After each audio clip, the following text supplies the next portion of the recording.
Here's a great story to share.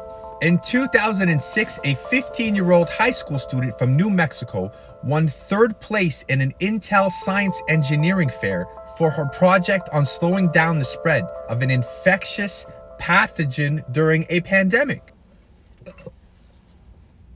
Damn, that's good.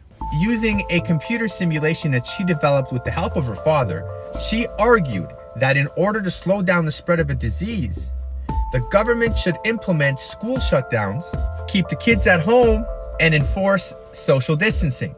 It's such a coincidence that this little high school girl's advice on what we should do during a pandemic is exactly what is happening today during the lockdown policies being implemented by the government.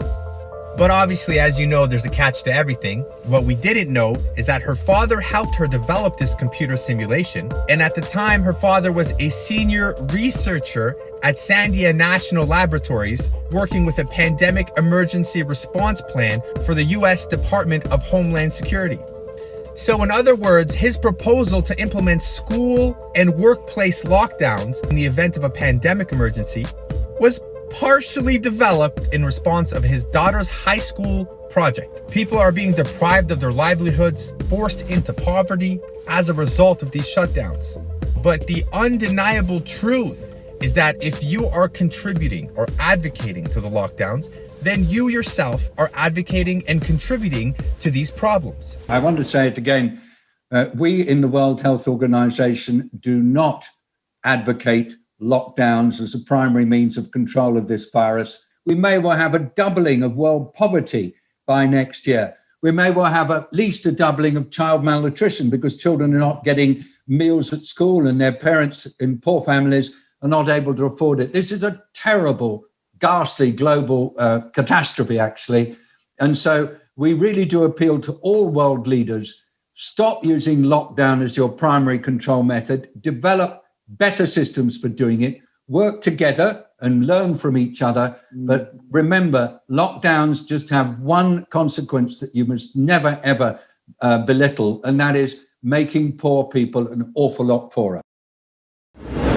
I'm sure this is where you're going to be expecting me to show a little bit of proof and be able to back up the claims that lockdowns are killing people, even though this data will do nothing to those that have already decided that they occupy the moral high grounds of advocating lockdowns of billions of people to be imprisoned in their own homes. Let's start by pointing out the letter signed by hundreds of doctors calling the lockdown a mass casualty incident and to end the shutdowns. How about the research that shows thousands of people will die because of the delay of cancer and surgery treatments as a result of the medical shutdowns?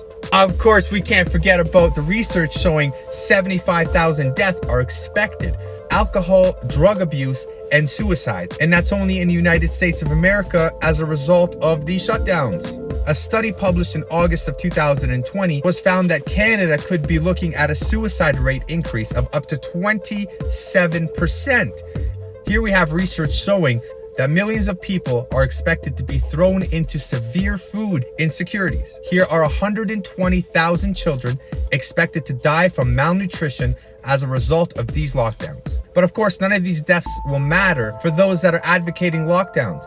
Even epidemiologists agree that it's only going to affect 1% of those that are infected. Not only are we being locked inside of our own homes, but the population is constantly being surveillanced through tracking apps and increasingly being implemented. We don't need a complicated plan to overthrow an agenda. We don't need to ask permission from the government. We don't need to join any left or right movement. All we have to do is disobey the unlawful orders. The power is in the people and the power is in the masses. Many people all around the world are protesting against lockdowns. They are standing up against injustice and unlawful orders. But of course, the corrupt control press do not want to show and display the disobedience, and they will not report this type of stuff on the news. But disobedience is an option. A lot of people are opening their businesses, leaving their homes. They don't ask for permission.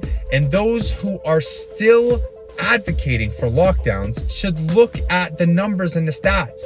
the economic crash is expected to have a large-scale effect on the overall mental health, including an increased rate of suicide. In 2019, 2.5% of Canadians reported having suicidal thoughts. In comparison with 2020, during the pandemic, a survey was found that 1 in every 20 Canadian, which is 6%, has an increased thought or feeling of suicide as a result of the pandemic. Which side of history are you really on? You got to make your decision. You got to make it wisely. Just don't forget that you have obligations as a human being, and you also have rights. And if they are violated, you can bow and submit, or you can speak the truth. All I'm stating is, speak the truth. What is right, and what is wrong, is wrong.